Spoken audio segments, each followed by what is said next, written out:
अस्सलाम वालेकुम and welcome to game set match. I hope आप लोग खैरियत से होंगे, अच्छे से अपना ख्याल रख रहे होंगे। सबसे पहले तो आप लोग सबको फिर से एक दफ़ा ईद मुबारक। एंड जिस तरह आप लोगों की फीडबैक आई, जिस तरह आप लोगों का रिस्पांस आया है डे 1 और डे 2 के शोज़ के हवाले से, वो तो हम ज़रूर बात करेंगे और भी डिस्कशन होगी। आज ज़रा ईद की तो डिस्कशन होगी, जाहिर सी बात है, ईद का तीसरा दिन है। बट साथ ही साथ पाकिस्तान क्रिकेट में क्या हो रहा है, क्या नहीं हो रहा, क्रिकेटर्स ने ईद कैसे मनाई, सारी चीज़ें यहाँ डिस्कस करेंगे। मैं हूँ सवेरा पाशा और मेरे साथ मौजूद हैं अदील अजहर। मेरी जानिब से भी ईद मुबारक एक बार फिर से कबूल कीजिए। And yes, we are quite overwhelmed by the feedback. दो बैक टू बैक बड़े ज़बरदस्त प्रोग्राम, और जब आप प्रोग्राम कर रहे होते हैं ना, आपको उसी वक्त अंदाज़ा होता है कि यार ये वाकई करने में एक मज़ा आया। और उसके बाद में भी जहाँ तकरीब में जा रहे हैं, फैमिली गैदरिंग्स हो रही हैं, लोग उसी इंटरव्यू का जिक्र कर रहे हैं, उससे कुछ पार्ट्स ला रहे हैं। बल्कि चलें यूट्यूब फेसबुक पे तो हम एक्सपेक्ट कर रहे थे, बट टिकटॉक पे जो है ना, जिस तरह की, और टिकटॉक पे कोई चीज़ वायरल हो जाए ना, तो फिर तो मैं कहता 3-4 मिलियन व्यूज़ से मिलियन व्यूज़, हम 30-40 लाख की हम बात कर रहे हैं, उतने व्यूज से ज्यादा उस पर मिल रहे होते हैं। बट नहीं, thank you so much and hats off to our team. Modest 3-4 million नहीं, आप फेसबुक पेज भी जो है वो 8 मिलियन, किसी क्लिप पे 6.5 मिलियन, तो माशाल्लाह से वी आर गोइंग स्ट्रॉन्ग। और अभी भी मुसलसल लोग देख रहे हैं, वो तो मोमेंटम चलता रहेगा। बहुत मेरा काफी सियासी डिस्कशन भी जो है वो उससे निकल कर आया है, बल्कि क्योंकि मेरा जो ट्विटर अकाउंट है वो है भी बड़ा सियासी किस्म का, तो लोग पता नहीं वो साथ साथ मुझे भी उस पर जो है ना मेरी शामत आ रही है एंड ऑल। बट खैर, हम यही कहेंगे, ईद पे हमने एक वैसे पॉलिसी बनाई थी, कोई सियासत पे बात नहीं करेंगे, लेकिन क्या करें यार, जहाँ जा रहे हैं ये चल रही है बात। तो हम थोड़ा सा ब्रेक लगाते हैं। Game set match is there to take you off the political discussion, और खेलों का खास तौर से क्रिकेट के डिस्कशन को एक बार फिर से हम आगाज करते हैं। बड़े नौजवान होनहार किस्म के गेस्ट भी हमारे साथ यहाँ पर आज मौजूद हैं, तो सवेरा स्टार्ट करें डिस्कशन। बिल्कुल जी, डिस्कशन का हम आगाज करते हैं। और आज क्योंकि मैंने कहा कि ईद के हवाले से बहुत डिस्कशन हो गई, डे 1 डे 2, अब जरा उस ईद के हैंगओवर से बाहर निकलते हैं। जाहिर सी बात है, जो हमारे मेहमान मौजूद हैं ईद का, उनसे भी कुछ पूछेंगे कि उनकी ईद कैसी रही। बट फोकस हमारा होगा पाकिस्तान क्रिकेट के हवाले से, क्या चल रहा है पाकिस्तान क्रिकेट में। बहुत सारी खबरें आ गई इस दौरान, जब हम ईद और पॉलिटिकल इधर उधर सब लगे हुए थे, तो बहुत सारी चीज़ें जो है वो बैकग्राउंड में खबरें आई हैं, तो हम डिस्कस करेंगे। हमारे मेहमान हमारे साथ मौजूद हैं, senior sports journalist Faizan Lakhani हमारे साथ मौजूद हैं। Faizan, welcome to game set match. Thank you. और साथ ही साथ लाहौर से हमें ज्वाइन इन किया है एक और क्रिकेट राइटर उमर फारूक कॉल्सन ने, जो कि क्रिकेट इन्फो के लिए लिखते हैं। आपने आर्टिकल जरूर पढ़े होंगे उमर के। So Umar, welcome to game set match. बहुत शुक्रिया सवेरा आपका। सो सबसे पहले फैज़ान, ईद का तीसरा दिन आपको मुबारक हो। कैसी गुजरी ईद, कैसे गुजारी, दोनों दिन कैसे गुजारी? यार, ईद का पहला दिन तो फैमिली की मसरूफियात में गुजर जाता है, और दूसरे दिन क्योंकि हम सहाफ़ियों की तो कोई छुट्टी नहीं होती, चाहे मजदूरों का दिन हो या चाहे कोई और ओकेजन हो, हमारी छुट्टी नहीं। तो दूसरे रोज़ तो दफ्तरी मसरूफियात थी। पहले दिन फैमिली को वक्त गुजारा, रिश्तेदारों में मिलना, फिर कब्रिस्तान जाना, और फिर रात में ज़रा बॉयज़ पार्टी की, अपने बेटे को काफ़ी अरसे बाद सलमा लेकर गया, तो वो एक towards the end of day अच्छा गुजरा। बट आज तीसरा दिन फिर से ड्यूटी पे। नहीं, वेरी नाइस। आई मीन, दिल तो चाह रहा है कि जरा सिनेमा की मूवीज जो आई है उसका भी एक रिव्यू कर लें, बिकॉज बड़े अरसे बाद, आई थिंक पेंडेमिक के इस ब्रेक के बाद, पाकिस्तानी सिनेमा में एक बार फिर से कुछ रौनक नजर आई है। 2 साल बाद, 2 साल बाद 4 फिल्में रिलीज हुई है पाकिस्तान। 4 फिल्में रिलीज हुई हैं, very very unusual for Pakistan. वैसे कौन सी फिल्म देखी फैज़ान? मैंने घबराना नहीं है देखी। तो घबराए तो नहीं फिल्म देख के? बिल्कुल नहीं, और अच्छी मूवी थी, और बहुत अच्छे डायलॉग्स, बहुत अच्छे पंच लाइन, जबरदस्त, और मजा आया। Saba Qamar I think is the lead actress, one of the finest artist in Pakistan, इसमें तो कोई डाउट नहीं। चलें जी, ये दूसरे हमारे साथ लाहौर में जरा चलते हैं। उमर से भी जो है वो उनकी ईद की मसरूफियात का पूछते हैं उमर से, क्योंकि ज़रा कुछ पहले भी बातचीत हो चुकी है। मुझे इतना अंदाज़ा है कि आबाई गांव इनका लाहौर नहीं है। आई थिंक उमर, अगर मैं गलती पर ना हूँ, सियालकोट है आपका शायद आबाई गांव, तो ईद वहीं मनाई या लाहौर में ही थे? लाहौर आबाई गांव नहीं है, लाहौर शहर है एक, और सियालकोट भी एक शहर है। भाई, बड़े ताल्लुक शहर भाई, बड़े लोग जब जाते हैं वो अपने आबाई गांव में ईद मनाने जाते हैं यार। मैं, ये इज्जत अफजाई होती है एक तरह की यार। थोड़ा बिल्कुल कसरत नफ्सी से काम ले रहे हैं, मुझे अंदाजा है। जो आपके मुताबिक गांव है सियालकोट, मैं बिल्कुल, मेरा ताल्लुक वहीं से, मेरा पहला दिन एग्जैक्टली वहीं गुजरता है। और अभी भी मैं आपके शो में जो एक दावत से ही उठ के आ रहा हूँ, मेरे घर पे काफ़ी फैमिलीज का वो एक पूरा इकट्ठे हुए हैं लोग सारे। तो ईद अभी चल रही है लाहौर में, तो चल रही है अभी। आई थिंक कल जाके थोड़ा सुकून होगा, बट हैड अ गुड, जो 2-3 दिन गुजरे हैं बड़े अच्छे गुजरे हैं। बिल्कुल जी। तो 2-3 दिन गुजरे, मगर जिस तरह मैंने कहा ना कि अब ईद के हैंगओवर से बाहर निकलते हैं और ज़रा पाकिस्तान क्रिकेट की तरफ रुख करते हैं। एक सबसे बड़ा सवाल पाकिस्तान क्रिकेट में जो इस वक्त चल रहा है फैज़ान, वो ये है कि रमीज़ राजा क्या वो रहेंगे क्या नहीं रहेंगे चेयरमैन। अभी तो काफ़ी टाइम फ्रेम गुजार लिया, मगर क्योंकि रमज़ान थे, बहुत पॉलिटिकल अप एंड डाउन हो रहा था, फिर ईद आ गई, अब थोड़ा सा शायद स्टेबिलिटी आ रही है, तो अब शायद नज़र पड़े पाकिस्तान क्रिकेट बोर्ड की तरफ इस पूरे पॉलिटिकल अरीना की, वरना उससे पहले तो अपने ही पाँव जमाने की कोशिश हो रही थी। तो सबसे पहला सवाल यही है, क्या आपको दिखता है रमीज़ राजा वुड कंटिन्यू और कोई और छुरियां तेज कर रहा है चेयरमैन बनने की? देखिए, जब जब हुकूमतें तब्दील होती हैं तब तक छुरी कांटे तेज हो ही जाते हैं। चेयरमैन बनने की ख्वाहिशात बहुत सारे लोग अपने दिल में लेकर आ जाते हैं, और अब चूंकि ये एक कोलिशन वाली गवर्नमेंट है, तो पीपल्स पार्टी और नून लीग दोनों हुकूमतों के नुमाइंदे माजी में क्रिकेट बोर्ड में रह चुके हैं, और दोनों पार्टियों के लोगों की ख्वाहिशात है कि वो दोबारा पीसीबी में आए, और कुछ नए लोगों को भी ख्वाहिश है कि वो पीसीबी में इस ओहदे पर आए। बट कॉन्स्टिट्यूशनली इतना आसान नहीं होगा। जो पीसीबी का जो मौजूदा आइन है, जो एहसान मानी साहब के दौर में जो आइन बना था, उसमें आप जो बोर्ड ऑफ गवर्नर से इलेक्ट होकर आते हैं ना चेयरमैन, तो बोर्ड ऑफ गवर्नर्स में आप इंडिपेंडेंट मेंबर को विड्रॉ करने की क्लॉज मौजूद है, उसमें सिटी क्रिकेट एसोसिएशंस के मेंबर को विड्रॉ करने की क्लॉज मौजूद है, बट पैट्रन के नुमाइंदों को विड्रॉ करने की कोई क्लॉज नहीं है। जो अक्सर कहते हैं कि आइन खामोश है, तो इस मामले पे आइन खामोश है, तो इतना आसान शायद आइनी तौर पर ना हो। दो रास्ते अगर रमीज़ राजा को मौजूदा हुकूमत हटाना चाहे, एक तो वोट ऑफ नो कॉन्फिडेंस के तहत इनको भी हटाया जिस तरह विफाक में तब्दीली लाया, या फिर दूसरा है जो विफाकी हुकूमत को एक इख्तियार आइनी तौर पर है कि वो मौजूदा कॉन्स्टिट्यूशन को अमेंड करे या उसको सस्पेंड करके नया आइन उस पर कुछ लगा दे। तो ये दो रास्ते हैं जिसपे हुकूमत शायद जाए अगर जाना चाहे तो। बट आई बिलीव कि जितनी अभी क्यास चल रही है पॉलिटिकल, और फिर जो साबिक वज़ीर आज़म है उन्होंने भी कुछ ऐलानात किए, तो शायद प्रायोरिटी अभी ना हो फौरी तौर पर पीसीबी में चेंज। और आइडियली ज़ाती तौर पर मैं समझता हूँ कि तसलसल रहना चाहिए, पॉलिसीज जो एक है उसको मुकम्मल तौर पर चलते रहना चाहिए, तो वो ज़्यादा मुनासिब होगा। किसी को आते ही हर चीज़ में एडमिनिस्ट्रेटिवली हबड़-दबड़ करके चेंज नहीं होना चाहिए। बिल्कुल, आई थिंक उमर की तरफ भी हम यही अगर सवाल राउट करें, उमर तो बल्कि पीसीबी के हेडक्वार्टर के इस वक्त काफ़ी करीब बैठे, हो सकता है कुछ आवाज़ें भी वहाँ से आ रही हों। लेकिन उमर, ये तो खैर फैज़ान ने has a very valid point कि पॉलिसी का तसलसल एंड ऑल, और वो जो एक हमने नथी कर दिया है कि जी वज़ीर आज़म जो आएंगे तो वो जो पैटर्न इन चीफ वाला जो कॉन्सेप्ट है कि जी क्रिकेट बोर्ड भी और हॉकी का बोर्ड जो है, हॉकी फेडरेशन, दोनों के सरबराहान जो है वो चेंज हो जाते हैं। कॉन्स्टिट्यूशनली मुश्किल लग रहा है, लेकिन जो नाम सामने आ रहे हैं वो तो वही पुराने नाम, तो वही क्या सारे कंट्रोल जेड दबा के पॉलिसीज़, काफ़ी एक प्रेशर भी बिल्डअप हो रहा है उमर के वो जो पुरानी पॉलिसीज़ हैं उनको एक बार फिर से ज़िंदा किया जाए, और वो जो कुछ स्टेप्स लिए गए हैं उनको अंडू कर दिया जाए। देखिए, जो आपने पैटर्न की बात की, पैटर्न को अभी तो नहीं बना, पीसीबी का जो पैटर्नशिप वाला जो रोल है ये अभी का नहीं है, ये हिस्टोरिकली काफ़ी 40-50 साल से चलता हुआ आ रहा है। पहले प्रेसिडेंट हुआ करता था, फिर प्राइम मिनिस्टर हो गया। देखिए, हम बड़ा इजी इसको इस चीज़ को क्रिटिसाइज़ करना कि हमें इसको सेपरेट कर देना चाहिए, लेकिन हर कंट्री के अपने डायनामिक्स होते हैं।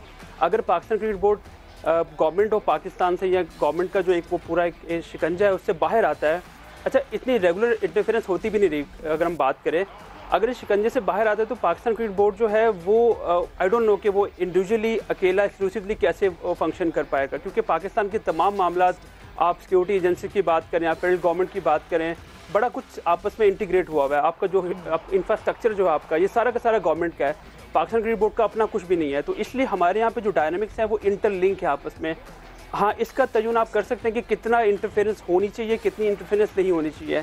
क्या आप प्राइम मिनिस्टर को अपने पैटर्नशिप में रहते हुए 2 नाम देने चाहिए, नहीं देने चाहिए, ये काफ़ी लंबी डिबेट है। इस पर आई डोंट थिंक कि एक शो काफ़ी होगा। बट अभी जो रमीज़ की बात करते हैं, आप देखें रमीज़ को भी हैंड पिक किया गया था। रमीज़ कोई ऐसा नहीं कि कोई इंटरव्यू दे के कोई प्रोसेस के थ्रू आए थे, उनको भी हैंड पिक किया गया था।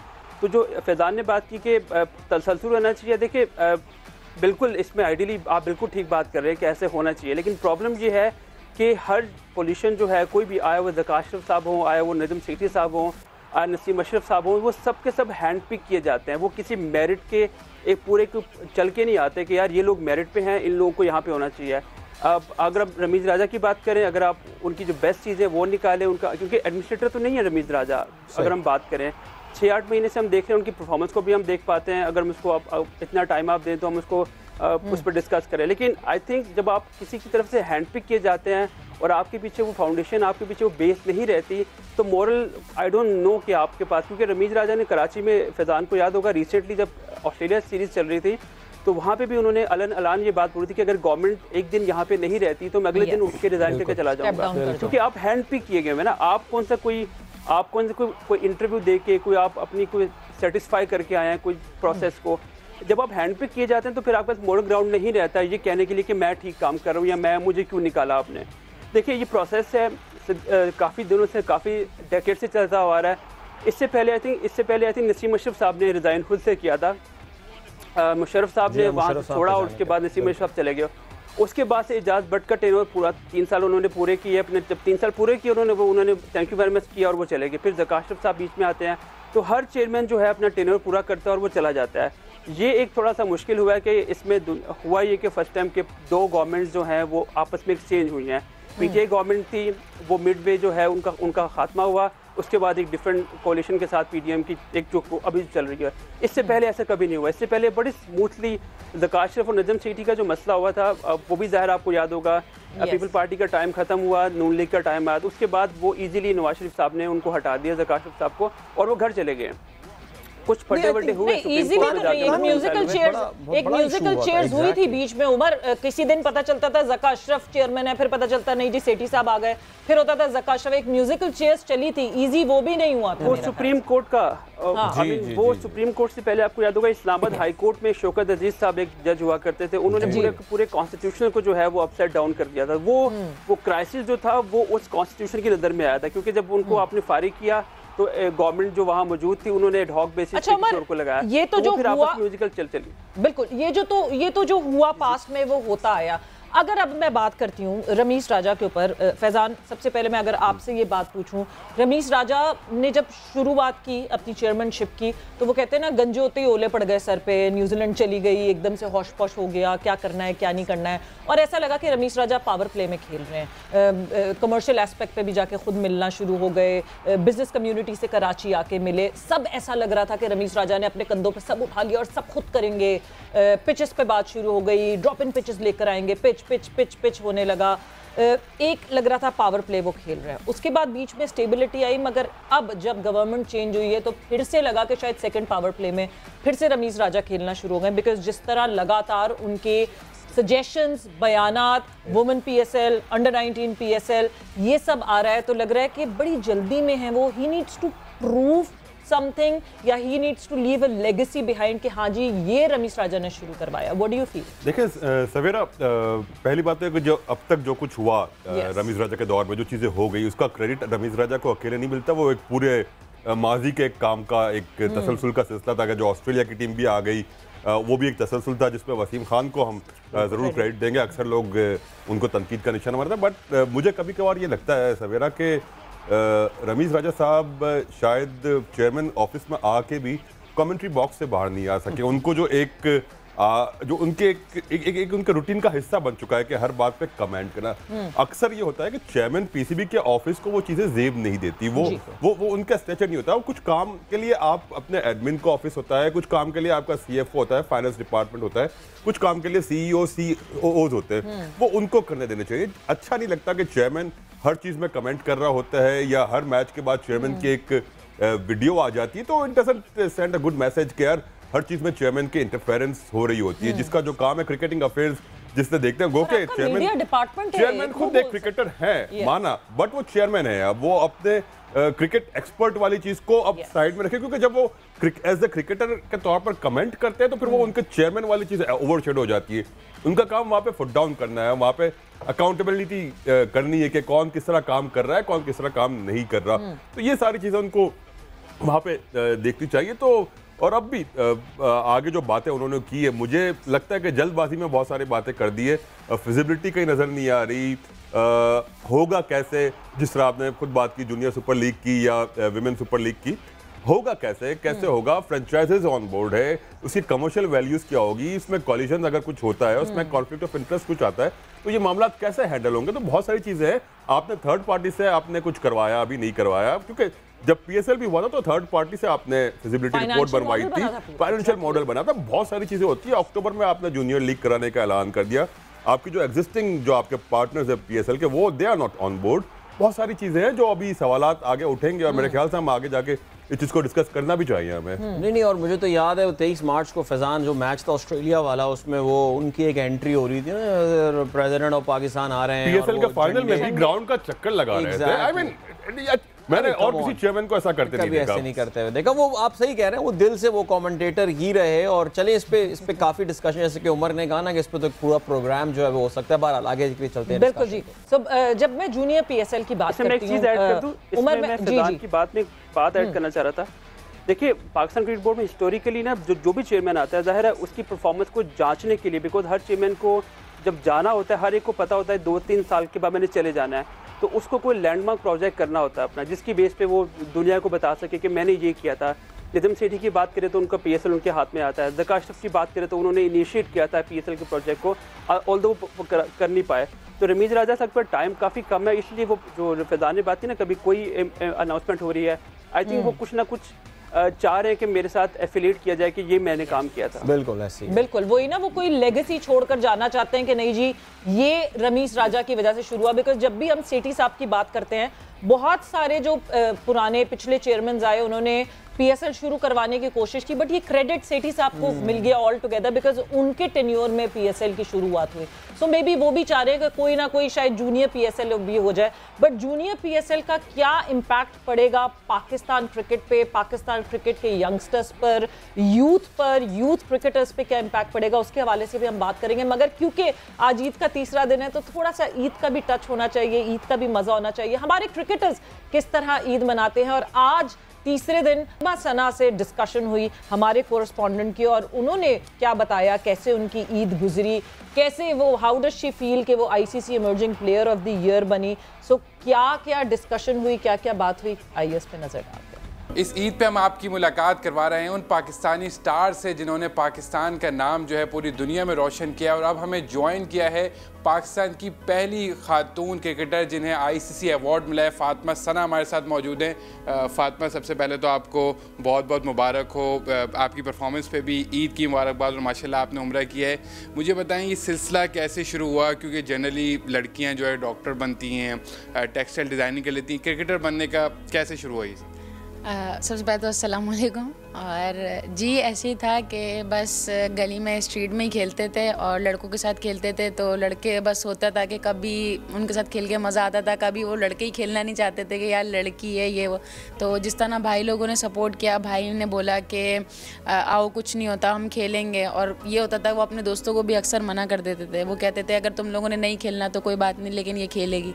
तो वो चीज़ मुझे मोटिवेट करती थी कि जब भाई इतना सपोर्ट कर रहे हैं तो फिर तो हर चीज़ हासिल हो जाती है जब अपना कोई सपोर्ट कर रहा हो तो। अच्छा, अब तो आप माशाल्लाह वर्ल्ड रिकग्नाइज करने लगे। आपको तो स्टार्टिंग में सोचा था कि भाई ICC अवार्ड भी मिल जाएगा, PCB अवार्ड भी, या बस ऐसा था कि बस खेल रहे हैं तो खेल लेंगे? अवार्ड का तो मैंने सच बताऊँ नहीं सोचा था, क्योंकि मुझे इस अवार्ड का पता ही नहीं था कि ऐसे ICC कोई अवार्ड करता है और इस तरह होता है, तो इसका तो मुझे पता ही नहीं था। बस ये था कि मैं अपना वर्ल्ड नंबर 1 बॉलर बनूं और पाकिस्तान का नाम रोशन करूं, चाहे वो जो भी जगह हो मैं नाम रोशन करूं। और यही है कि इन फ्यूचर भी मैं इस तरह के अवार्ड्स पाकिस्तान के लिए लेके आऊँ। कोई ऐसा वाकया जो आपसे कोई खिलाड़ी आके मिला, वो कुछ बताएं हमारे लिए। जी काफ़ी अच्छा एक्सपीरियंस था, क्योंकि फ़र्स्ट टाइम ओवरऑल पूरे वर्ल्ड की टीम से खेला और जितने बड़े प्लेयर्स थे सबको देखा, उनको खेलते हुए देखा, तो वो काफ़ी अच्छा एक्सपीरियंस था।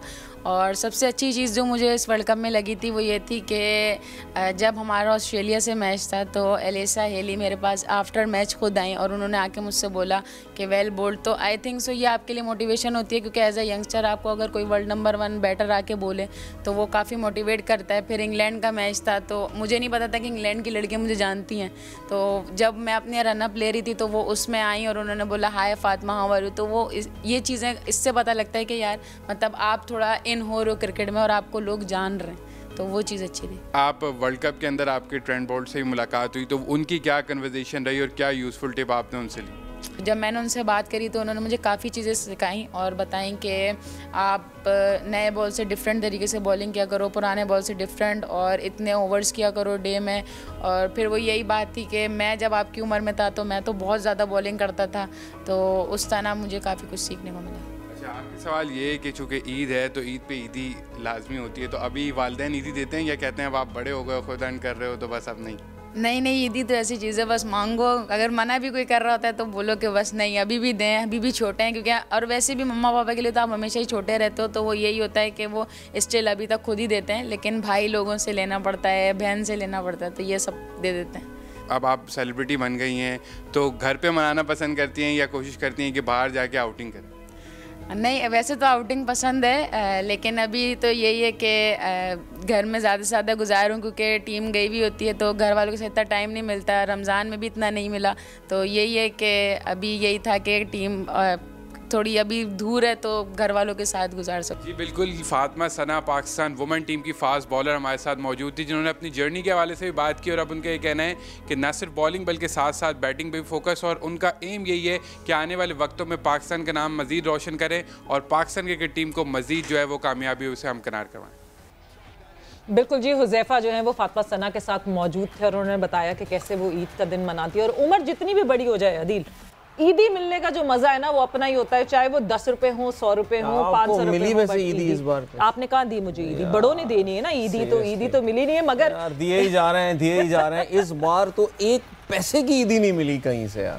बट इस वक्त जो है ईदी का तो मुझे ये पता है कि रोना चलता रहेगा। जब से मैं ऑफिस आई हूँ सब ईदी हो रहा है, बट वो हम सेटल कर लेंगे। बट इस वक्त हम जाएंगे एक ब्रेक पर, और ब्रेक से जब वापस आएंगे तो जिस तरह इस इंटरव्यू पे जाने से पहले हमने बात की थी कि जूनियर PSL करवाने से क्या एक पॉजिटिव इम्पैक्ट होगा, जो कि रमीश राजा साहब ने बात की कि मॉनेटरी बेनिफिट होगा यंगस्टर्स को, लड़कों को, या फिर पॉजिटिव से ज्यादा नेगेटिव इम्पैक्ट होगा, इसके हवाले से डिस्कस करेंगे आफ्टर दिस शॉर्ट ब्रेक।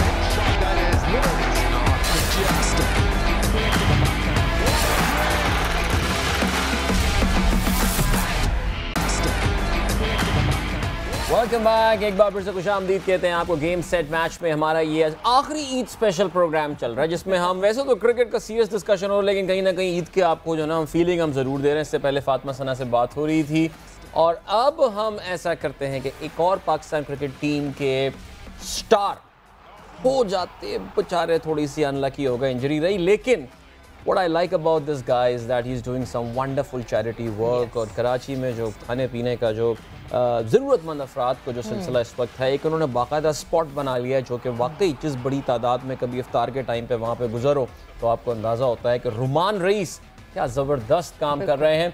रुमान से भी हमारे कॉरेस्पॉन्डेंट मौजूद थे खिज़र, जिन्होंने बात की है। तो आइए देखते हैं कि रुमान रईस अपनी ईद कैसी मनाते हैं।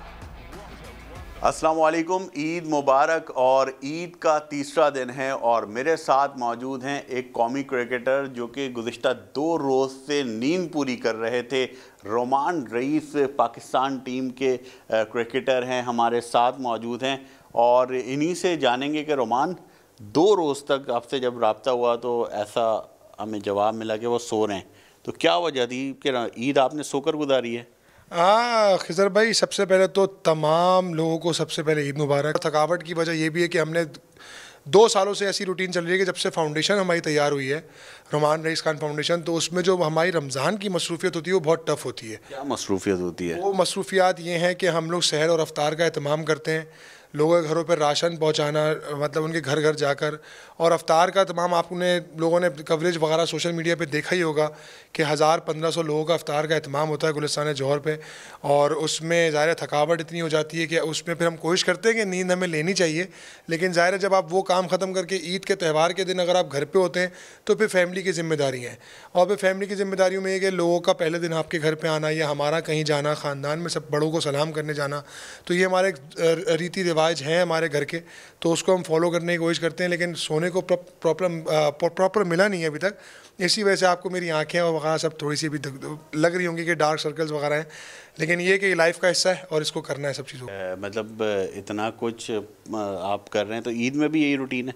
जी बिल्कुल ऐसा ही है। अभी आप यकीन करें कि मेरी पसंदीदा चीज़ होती है मिठाई, और वो भी कलाकंद, और हमेशा जो है ना वो मैं जब भी आता हूँ सुबह घर में शीर खुरमा बना हुआ होता है अम्मी के हाथ का, तो वो मैं खाता हूँ। हूँ, लेकिन आप यकीन करें डाइटिंग की वजह से अपने उस दिल को भी मारना पड़ता है, क्योंकि आगे मुझे पता है कि सीज़न आ रहे हैं, दोबारा क्रिकेट खेलनी है। तो मैं नहीं चाहता कि जितना बर्डन मैंने अपनी ट्रेनिंग पर लास्ट अभी 2 साल पहले उठाया तो मैं दोबारा उस पोजीशन में जाऊं। क्रिकेट पर बात करते हैं रोमान, 2018 में आपने आखिरी इंटरनेशनल मैच खेला था, फिर PSL आई थी, आप इंजर्ड हो गए थे, अब आपने कम बैक किया है नेशनल T20 PSL में, तो कहाँ पर देख रहे हैं अपने आप को?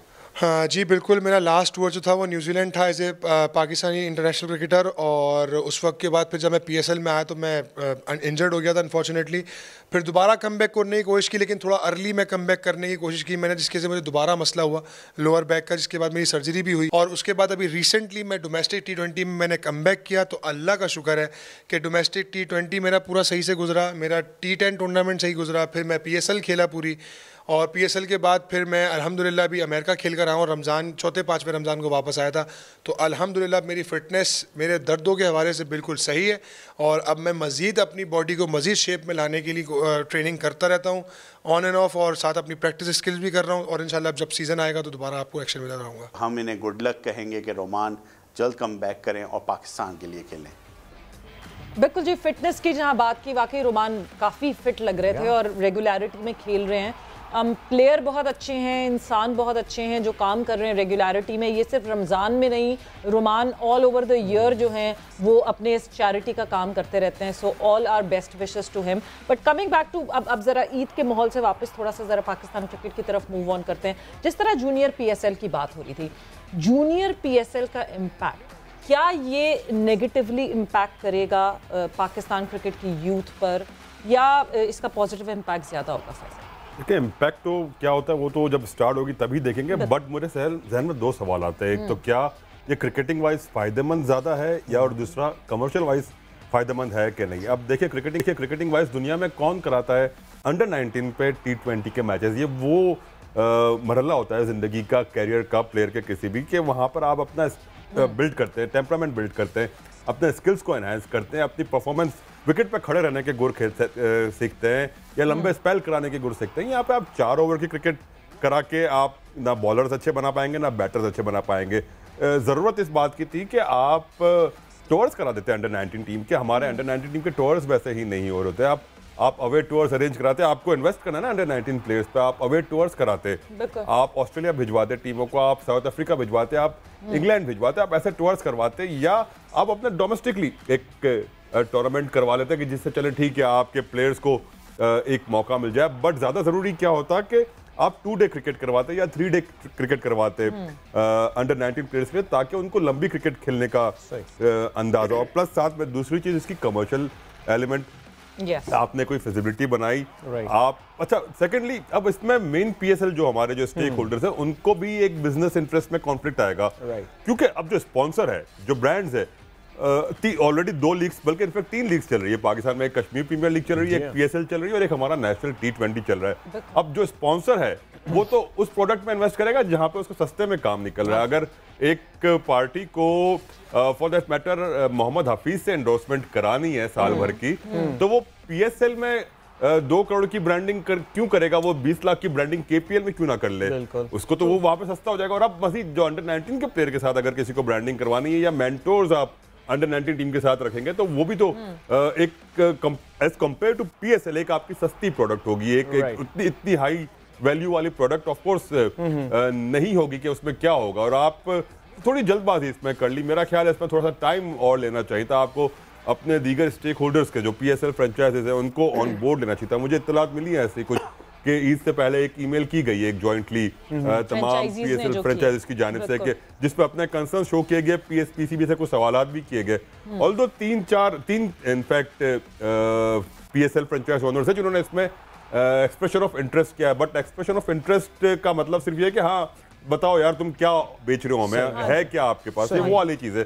तो उन्होंने सिर्फ अपनी इन्फॉर्मेशन जानने के लिए कि क्या है क्या नहीं है, उस हद तक ये किया है। जरूरी नहीं है कि वो जो 24 एक्सप्रेशन ऑफ इंटरेस्ट की बात करें वो 24 के 24 सारी इन्वेस्ट करने को तैयार। PSL के टाइम पे भी बड़ी बहुत ज्यादा EOIs आई थी, बट एंड में बिडिंग के टाइम पे 8 पार्टियां थी। तो ये सारी चीजें भी आपको ध्यान में रखनी चाहिए। बट मेजर चीजें यहाँ पर यह है कि आप अंडर 18, अंडर 19 के लेवल के प्लेयर के साथ आप एक्सपेक्ट नहीं कर सकते वो को कज़ाफ स्टेडियम में, नेशनल स्टेडियम में चौके छक्के मारे। और सेकंड मसला अदिल, यहाँ पर मैं एक चीज ऐड करूंगा कि पीएसएल में कंसिस्टेंसी है प्लेयर्स की। सरफराज 7 साल से खेल रहा है, फकर 5 साल से खेल रहा है, राइट। यहाँ अंडर 19 में एक प्लेयर आ जाएगा, अगले साल वो नहीं होगा, ओवरेज हो जाएगा, तो प्लेयर पे कोई क्यों इन्वेस्ट करेगा, उसको ब्रांड क्यों बनाएगा? That is so true. अभी इस डिस्कशन को करेंगे, उमर से भी हम इसका पॉइंट ऑफ व्यू लेंगे, लेकिन फिलहाल we need to move towards a commercial break. मिलते हैं इसके फौरन बाद आते हैं और कंटिन्यू करेंगे हम डिस्कशन को। Don't go anywhere and keep watching game set match.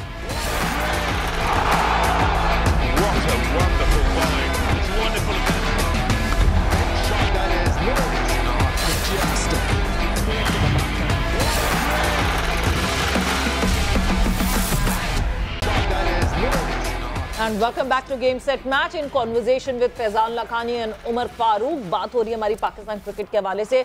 Majorly focus इस वक्त है जूनियर पीएसएल के बारे में जो बात हो रही है। जूनियर पीएसएल का स्केड्यूल भी अनाउंस कर दिया गया है, डेट्स भी सामने आ गई हैं। जूनियर पीएसएल का क्या इम्पैक्ट पड़ेगा, क्या इम्पैक्ट होगा पाकिस्तान क्रिकेट पे।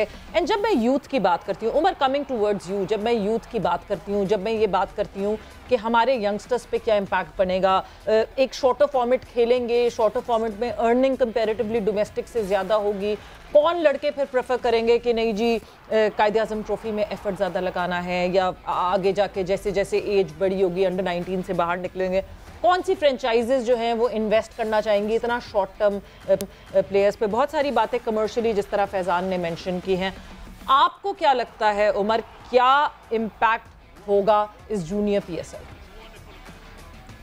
देखिए, फैजान ने काफ़ी कम्प्रिहेंसिवली कमर्शियल एस्पेक्ट को डिस्कस किया है, इसमें और भी बहुत बातें हो सकती हैं, लेकिन I am more worried about the जो क्रिकेटिंग फैक्टर है उस पर मैं वरी हूँ। बिकॉज ये जो एज होती है अंडर 19 में, इसमें 15 साल का बच्चा भी है, 16, 17, 18, 19 का, ये वो एज है जिस पे आप बच्चे को फ्लेक्सिबल रखते हो, आप उसको अपने आप को कहते हैं ना अपने टैलेंट को वो डेवलप कर रहा होता है, अपने टैलेंट को डिस्कवर कर रहा होता है। उस पर आप उसको एक डायमेंशन नहीं दे सकते, आपको ये फॉर्मेट पे फोकस करना है। चूँकि आपको पता है T20 फॉर्मेट है, ग्लैमराइज है, जब आप लीग का नाम देते हैं उसको तो टेम्पटेशन बढ़ना शुरू होती है। ज़ाहिर है वो जो बच्चा जो अंडर 19 है वो फिलहाल अपने पे डिपेंडेंट, वो तो अपने बाप पे डिपेंडेंट, अपने घर वालों पे डिपेंडेंट होता है, तो वो टेम्पटेशन जो है वो नीचे जाती है, वो पेरेंट्स तक जाती है। और फिर वो बच्चे का जो क्योंकि मैं भी क्रिकेट खेला हूँ, मैं भी लाहौर से खेला हूँ क्रिकेट, तो मुझे पता है कि नीचे बच्चा किस माइंडसेट से डेवलप हो रहा होता है। तो अगर आप उसको टेम्पटेशन दे दो कि पैसे की, उसको टेम्पटेशन दे दो कि आप कि यार आपको एक फॉर्मेट यही खेलना है, तो उसके लिए बड़ी आसानी हो जाएगी आगे जाने के लिए, क्योंकि वो एक ही पैटर्न को फॉलो करेगा, और जिसकी वजह से आपकी जो पाइपलाइन है टुवर्ड पाकिस्तान वो शॉर्ट होना शुरू हो जाएगी। Because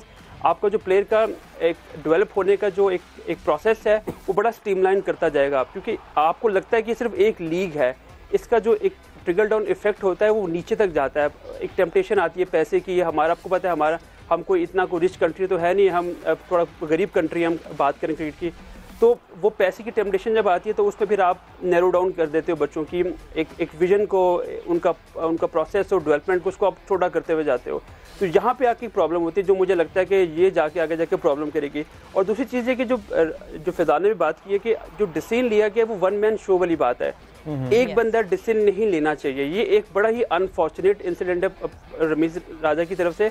you need to have people discussing about it. जो क्रिकेटर है हमारे फॉर्मर क्रिकेटर है, वसीम है, वकार यूनुस है, इंजमाम है, you need to have these people to discuss about this concept कि भाई ये कितना फिजिबल है, ये कितना ग्राउंड रियलिटी पे इसको आपको ऐसे करना चाहिए। देखिए, जो आप पैसे की बात करते हैं, कमर्शियली जो बात करते हैं, आपको आईसीसी फंड आता है, आप पीएसएल से पैसा कमाते हो, आप इंटरनेशनल सीरीज से पैसा कमाते हो।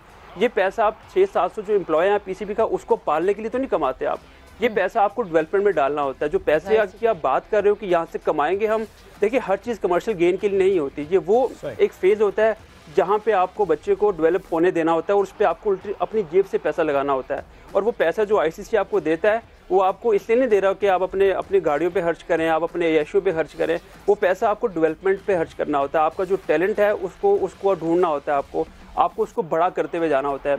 ऑलरेडी पाकिस्तान क्रिकेट को आपको पता है 6 टीम्स हैं, इमरान खान की जो प्रसिस्टेंस की वजह से 6 टीमें कन्वर्ट कर दी गया, डोमेस्टिक स्ट्रक्चर को एकदम से छोटा कर दिया गया। हालांकि पॉपुलेशन हमारी बहुत ज़्यादा है, क्रिकेटिंग पॉपुलेशन की बात करूँ वो अच्छी खासी पॉपुलेशन है, उसको ऑलरेडी आपने छोटा कर दिया है।